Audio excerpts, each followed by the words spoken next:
Big news in the weather industry happening right here in State College. And no, I'm not talking about Winter Storm Thor. WHVL's For the Record starts right now.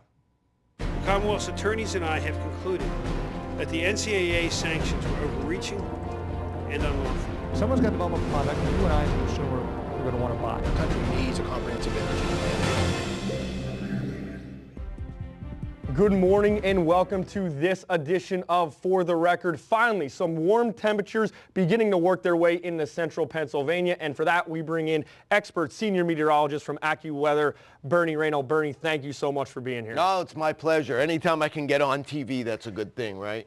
So congratulations, AccuWeather, doing big things from right here in State College. Yeah, we launched the AccuWeather network on Verizon Fios, and we continue to evolve the channel, and we're hoping that as we move forward, you're going to see us on more cable companies and other different kind of offerings. So we're very excited about it, and again, we're going to be improving things as we move forward. Now those talks started about a year ago. What was the process like? Obviously, it just didn't come out of thin air. Well, it was something that AccuWeather we've been looking at for several years, but you have to get in on the right time.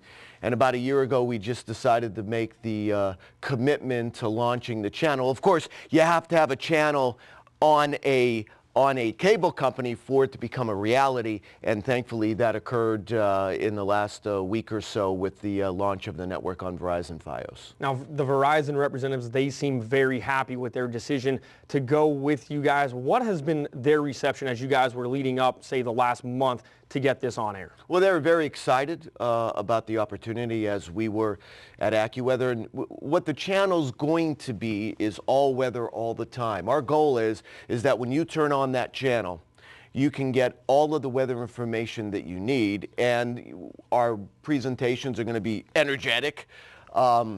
And we're also going to make sure that when you watch the forecast, you know how to prepare your day. Whether you're heading to work, whether you have to leave early, leave later, or if you're taking a flight somewhere to the West Coast, East Coast, we want to make sure that the weather prepares you for your daily activities. And we're also going to have what we call a little geeky side of the weather, where we're going to try to explain to viewers, hey, this is what we're looking at. This is why we're coming up with the forecast.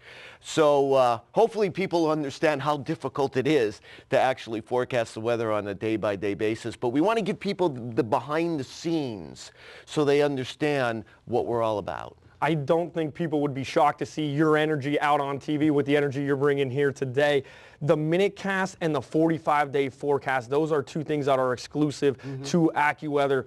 The Minutecast, that's something that I like to use because it is what it is. It's a Minutecast telling you what the day is. How difficult is that for a meteorologist to predict that right down to the minute? Well, you know, it's so hard to just try to do it without any kind of help. Now, of course, we have computer models that help us.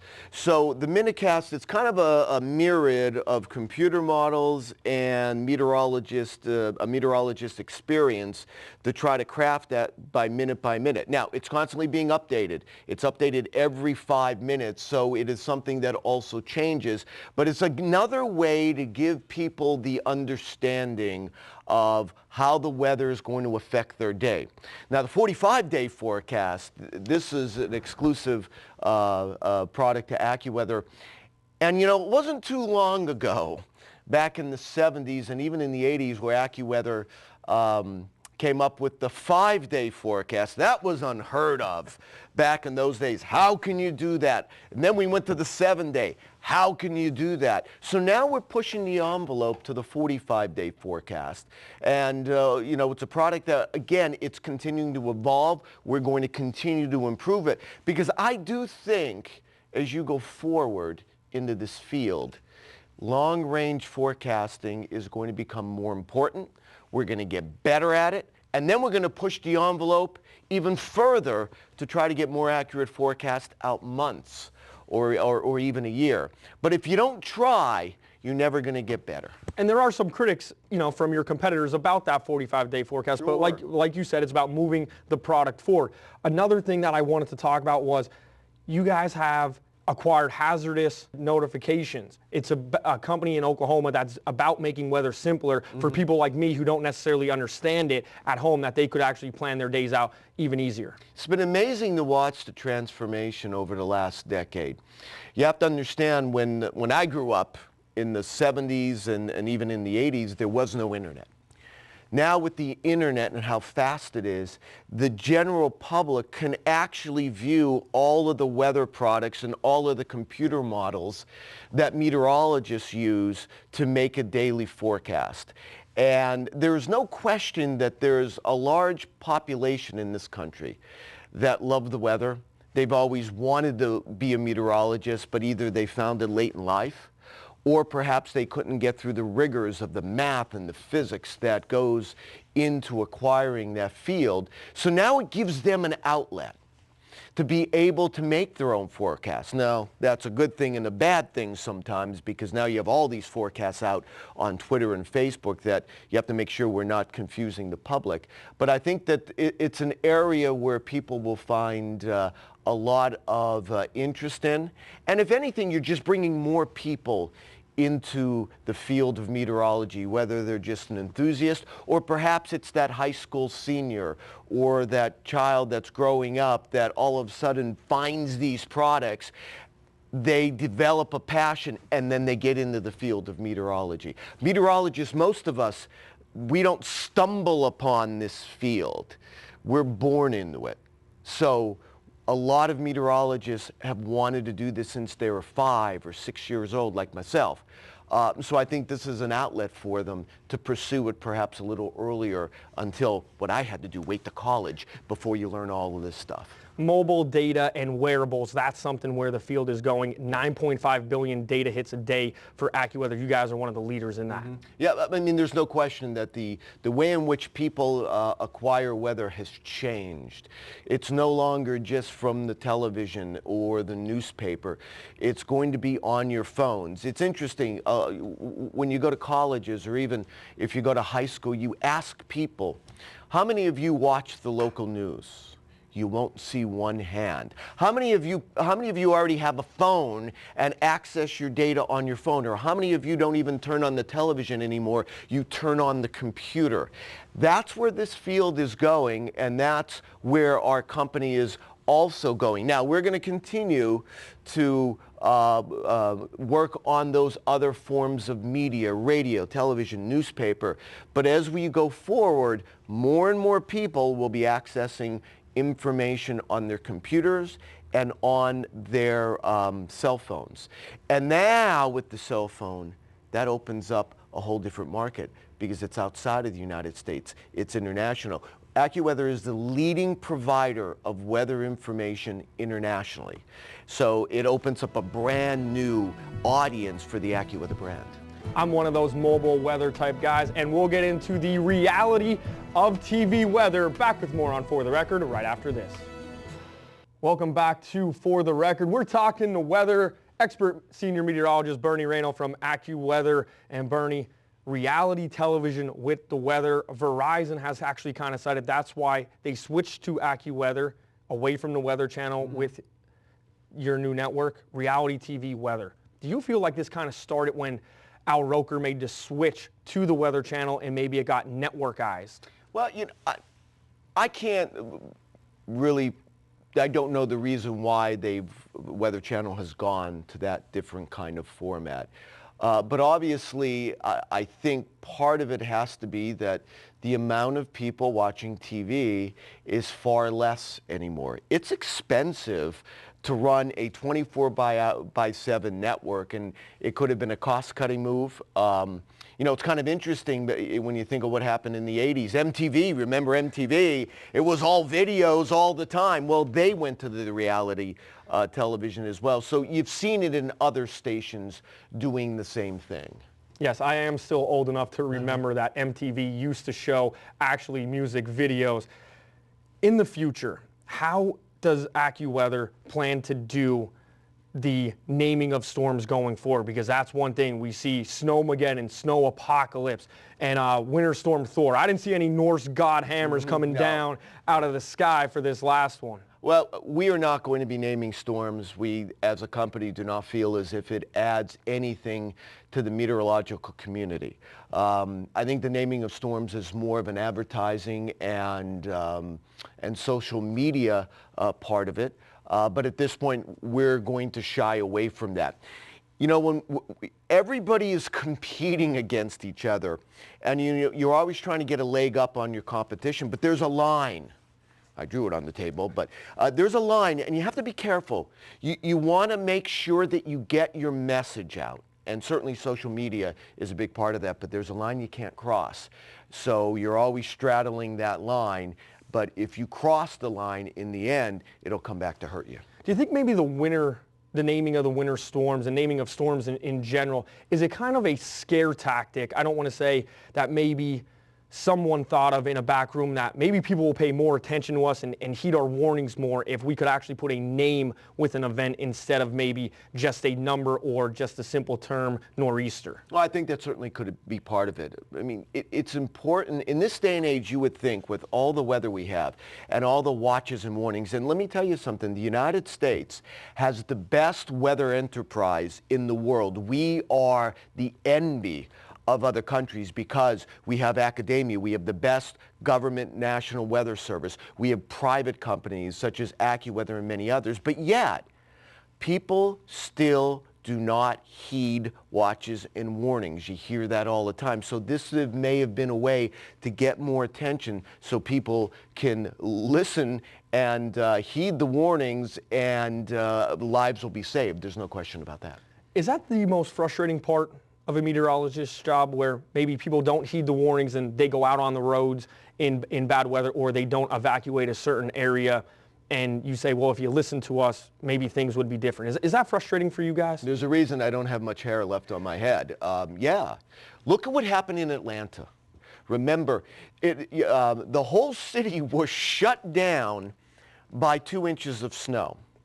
You know what the forecast called for in Atlanta that day by not only the Weather Service, AccuWeather, and other outlets? 1 to 3 inches of snow.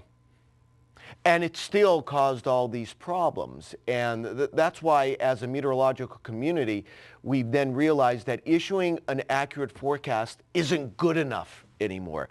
We've got to take it beyond that and really focus on the impacts. And again, that's what our motto is for the AccuWeather networks. It's not just a superior, accurate forecast, but the forecasts are going to have context, so you can take that information and plan your day. I remember the photo of Atlanta very vividly. I wasn't sure if I was looking at a screenshot from The Walking Dead or if that was an actual picture of that day from the city of Atlanta. Shifting over to the tropical season with hurricanes. Hurricane Andrew, a big 1992 storm across Miami-Dade County. How close do meteorologists work with, say, county planners in terms of developing those coastal areas to maybe limit the damage that we saw from storms like Superstorm Sandy, storms like Camille, storms like Hugo, and things like that? Well, that is more of a function, and then we go back to the weather enterprise, is that we all have our different roles. That is the role of the National Weather Service, to be working with those emergency managers. The private sector, what we do is we take the watches and warnings issued by the National Weather Service and we disseminate the information. Academia is the research leg of our three-legged stool, so to speak. They do all the research to make sure that we have the best product. So all of those three legs working together to provide the best weather that we can in this country. How important is it for, you're in front of the camera guy, you're one of the talent guys, to be able for you to decipher all that information and get that to the know-nothing person about weather and try to convince that person that he needs to listen to you? That's our daily job. And I can tell you, one of the things that I'll never forget is when I was on Good Morning America the morning before Sandy hit. And having to stand there with and talk with Sam Champion and discuss the impacts that were coming with Sandy. I talked about a devastating and a life-threatening storm that would change the coast forever. At the end of that, all of that, when I was done, I actually had to sit down because I was a little shaken by what I was thinking. or what I just said. If I'm wrong, my credibility is gone. But if I'm right, people are going to probably lose their life. So you could see what I was wrestling with. Now, fortunately, I was correct, but unfortunately, I was correct. That is powerful. Yeah, I mean, I couldn't comprehend that if I had to do that in my daily job, that I would have somebody's life in our hands. And when we come back, we are going to talk about global warming, climate change, whatever people are. Breath. Okay. It's an infuriating topic on both sides of the aisle. It's become very politicized. We're going to try to get into it a little bit. Stay with us. You're watching WHVL's For the Record. Welcome back to For the Record. We're about to talk climate change with expert senior meteorologist from AccuWeather, Bernie Rayno. And Bernie, it's a hot topic, not only in politics, it's a hot topic if you're just walking down the street between two people having a casual conversation. What is it? Is it global warming? Is it climate change? What's the hip-hop new name for it right now? The name does seem to change quite a bit. Unfortunately, I think it fits the weather that's occurring in a certain location for a certain time. It used to be global warming, then it was climate change, now it's climate disruption. It is a very difficult subject to have a conversation on without the two sides wanting to probably hit each other after that conversation. It has been politicized, which means it has been contaminated quite a bit. Man, when politics gets involved, I have trouble, trusting everything the government's doing in the first place. Does that just throw the whole argument on, no matter what side of it you're on, out the window? Because just say you believed in it or didn't believe it, and I said, well, what was your political party or how did you vote? And somebody goes, well, I'm a Democrat or I'm a Republican. It's like, well, I can't believe anything you're saying. When I tell people that I am a skeptic, the first thing that I hear is that I'm being paid by the oil companies. Trust me, I don't have a yacht in the Caribbean and I don't have a second house in South Beach. But that's the way it has become now. If you believe in either a skeptic or you're not a skeptic, you automatically get labeled as in the pocket of somebody.